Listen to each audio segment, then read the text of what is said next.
मैंने काजोल की फ़िल्म माँ माँ फ़िल्म देखी है। और वो मैं और मेरी एक फ्रेंड मिसेज़ ठाकुर दोनों मिल के देखे और दोनों को बहुत अच्छा लगा, क्योंकि उसमें मुख्य रूप से माँ की भूमिका को दर्शाया गया है। उसमें ये भी दर्शाया गया है कि माँ की भूमिका, एक माँ यदि सशक्त हो और वो अपने संतान के लिए कुछ भी कर सकती है, और उसका जो प्रभाव है वो उस माने पूरा दुनिया पर पड़ता है, पूरा समाज पर पड़ता है। और हम उसको किसी को भी हरा के अपने बच्चे को बचाने के लिए भरपूर प्रयास करती है। उस फ़िल्म में विभा रानी का जो भूमिका है वो भले ही थोड़ा-सा कम है, लेकिन बहुत सशक्त है।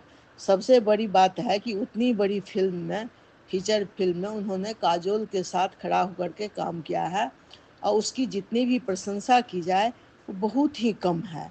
इसीलिए हम विभा रानी को बहुत-बहुत शुभकामना देते हैं, और इस फ़िल्म के डायरेक्टर, प्रोड्यूसर को भी बहुत ही हम प्रशंसनीय मानते हैं, और उनकी भी बहुत ही सराहना करते हैं।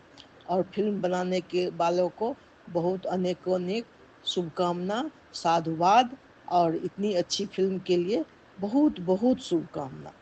धन्यवाद।